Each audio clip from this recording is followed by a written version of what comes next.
आज का हमारा टॉपिक है अनेकार्थी शब्द। ऐसे शब्द जिस संदर्भ में प्रयुक्त होते हैं उसी के अनुरूप जो है अर्थ प्रदान करते हैं। अनेकार्थी जिस शब्द के अनेक अर्थ हो वे शब्द कहलाते हैं अनेकार्थी। जैसे कुल, कुल संपूर्ण, संपूर्ण कुल। जैसे उदाहरण के अनुरूप देखिए, मेरे पास कुल धन इतना है, तो यहां कुल आया संपूर्ण। कुल परिवार,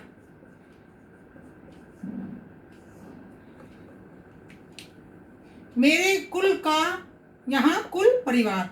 एक शब्द कई अर्थों में प्रयुक्त होता है, इसीलिए ये शब्द कहलाते हैं अनेकार्थी शब्द। अर्थ, अर्थ होता है व्याख्या, किसके अनुरूप? जैसे इस दोहे का अर्थ है, तो वहां व्याख्या के लिए प्रयोग हुआ। अर्थ है धन, अर्थ धन के लिए प्रयुक्त होता है।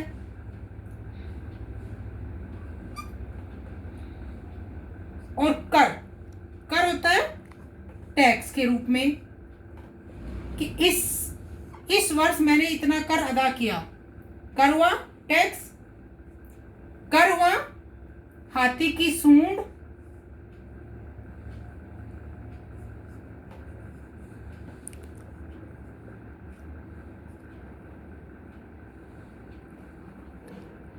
और कर हुआ हाथ। लक्ष्मी जी के कर में कमल का फूल है, तो यहां क्या हुआ? कर शब्द के एक से अधिक अर्थ हुए। जैसे क्षेत्र, क्षेत्र मैदान, क्षेत्र निश्चित भूभाग,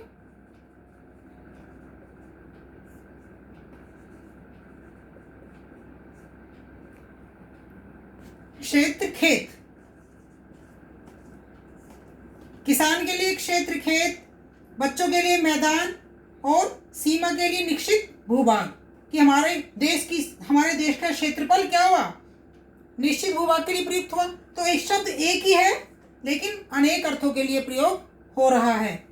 अंग, अंग हिस्सा,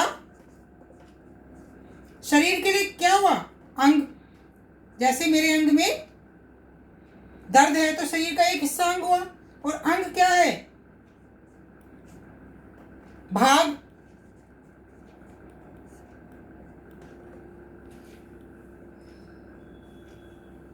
फिर है उत्तर, उत्तर दिशा, दिशा के लिए प्रयोग होता है उत्तर, कि हिमालय पूर्व दिशा में है, या उत्तर दिशा में श्रीनगर स्थित है, तो यहाँ दिशा के लिए प्रयोग हुआ। और एक प्रश्न का उत्तर, तुम्हारे प्रश्न का क्या उत्तर है? तो वो भी उत्तर ही हुआ। तो शब्द क्या हुआ? शब्द है एक लेकिन अर्थ है दो। तो यहाँ दो अर्थों के लिए दो संदर्भों में अलग अलग प्रयुक्त हो रहा है, इसलिए वो कहलाया अनेकार्थी शब्द। आम, आम एक फल भी होता है जो सबको बहुत प्रिय होता है। और एक आम होता है साधारण। कैसे? ये तो आम बोलचाल की भाषा है, या ये तो आम आदमी है। तो यहाँ साधारण के लिए और एक फल के लिए प्रयोग हुआ। शून्य, शून्य रिक्त, खाली, और अभाव। ये जगह रिक्त है, खाली है, और इस शून्य का अभाव है। शून्य अलग अलग संदर्भों में प्रयुक्त हुआ। हल, किसान के लिए हल क्या हुआ? जोतने का माध्यम। किसान का हल होता है जिससे खेती करते हैं, और एक हल होता है परिणाम। इसका क्या हल निकला? परिणाम। एक दंड होता है डंडा, एक दंड होती है शारीरिक व्यायाम। शारीरिक व्यायाम भी दंड बैठक होती है। और एक दंड होती है सजा। शब्द एक ही है लेकिन अलग अलग संदर्भों में जब हम उसका प्रयोग करते हैं तो वो अलग अलग अर्थ जो है प्रदान करता है। इसीलिए ये शब्द कहलाते हैं अनेकार्थी शब्द। जैसे पत्र, पत्र क्या होता है? पत्ता तो होता है। इस पेड़ के बहुत सारे पत्र नीचे गिर गए हैं। पत्र क्या होता है? चिट्ठी होती है। ये चिट्ठी क्या हुआ? तो अलग अलग की डाकिया पत्र लेकर आया है। शब्द एक है लेकिन उसके अर्थ अलग अलग है।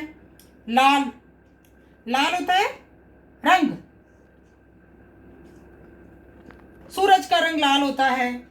फिर लाल होता है बेटा।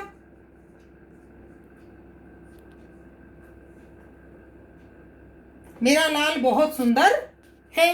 शब्द क्या हुआ? एक, लेकिन अलग अलग अर्थों में प्रयोग करने से, उसके अलग अलग संदर्भों में प्रयोग करने से उसके अर्थ अलग अलग हो रहे हैं। इसीलिए कहलाते हैं ऐसे शब्द अनेकार्थी शब्द। फल, पेड़ का फल,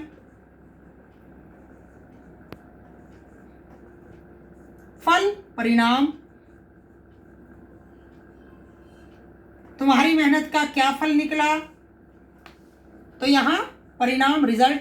पेड़ का फल है, आम का फल मीठा होता है। तो क्या शब्द तो एक ही है लेकिन उसके अर्थ अलग अलग।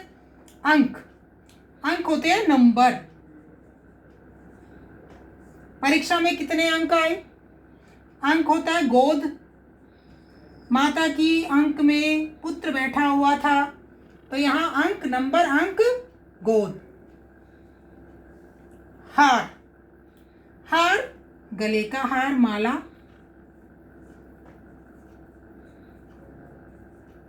हार, हारना। जैसे तुम्हारे गले का हार बहुत सुंदर है और युद्ध में उसे हार का सामना करना पड़ा। तो शब्द एक है लेकिन अलग अलग शब्दों का अलग अलग संदर्भों में आते ही उसका अर्थ बदल गया। सोना, शयन करना, सोना। मैं बहुत थक गया हूं, मैं सोना चाहता हूं। और सोना, मुझे सोने के आभूषण पसंद है। आभूषण के अर्थ में, आभूषण के अर्थ में। तो शब्द तो क्या हुआ? एक, लेकिन अर्थ अलग अलग। शयन, मुझे सोने जाना है और मुझे सोने के आभूषण पसंद है। एक धातु और एक सोने के अर्थ में। अर्थात कहने का अभिप्राय यह है कि ऐसे शब्द जिस संदर्भ में प्रयोग होते हैं उसी संदर्भ में अर्थ प्रदान करते हैं। ऐसे शब्द कहलाते हैं अनेकार्थी शब्द।